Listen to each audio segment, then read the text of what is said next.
On l'a dit la semaine, bon, justement avant-hier, on en parlait justement, le syndicat de la presse professionnelle de Guinée avait lancé un mot d'ordre de manifestation, un déferlement humain, surtout Conakry, qui était prévu aujourd'hui 18. Mais très malheureusement, les dernières informations qu'on a reçues, plus d'une vingtaine de journalistes sera aujourd'hui en otage à la maison de la presse et que déjà ce lieu est carrément transformé en camp militaire.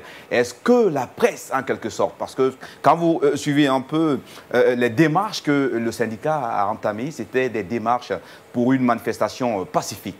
Mais si la situation se retrouve comme ça, qu'est-ce qu'on peut vraiment dire de ce gouvernement?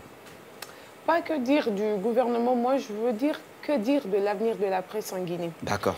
Parce que on va de désastre en désastre et ça devient très inquiétant parce que c'est encore de métier qui est en train d'être étouffé. Encore une fois, ça doit interpeller. Il y a des gens comme nous qui avons opté pour ce métier par passion, qui l'avons étudié en Guinée. Bah, si c'est le cas, alors qu'on ferme l'ISIC de Kountia. Il n'a plus lieu d'exister. Si on ne veut plus que les gens pratiquent le métier. Non, mais il faut. Non, mais ce régime va partir. Ce régime va partir. Et ça, non, mais c'est la vérité que je suis en train de... Ça ne va même pas durer. Ce régime va partir. Nous, le métier du journalisme restera et on va continuer justement à mener. Oui, ce que je sais. Non, c'est une logique que je suis en train de partir d'un constat pour le dire. S'il y a encore des métiers qui existent, qui est vraiment encadré même par l'État, par un ministère, je ne vois pas en quoi il faut encore restreindre jusqu'à un certain niveau. C'est une marche qui a été prévue. C'est parti d'un constat, d'une situation difficile que la presse est en train de vivre.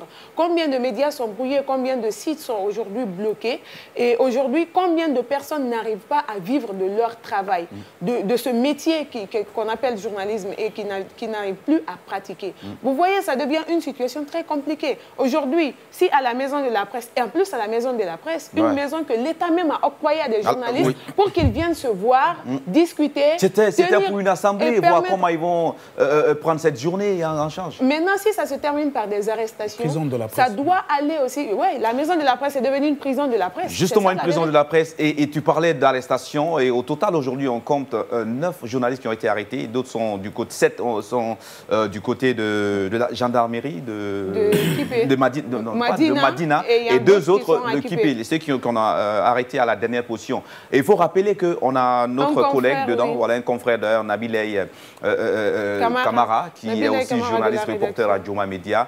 Mon cher ami, où que tu sois, sache que le combat ne va pas le lâcher, on va le mener ensemble, on t'accompagne et tu sortiras de là. Ça, c'est clair. Voilà, Pascal, il faut dire que la presse soit solidaire vraiment sur ce coup-là.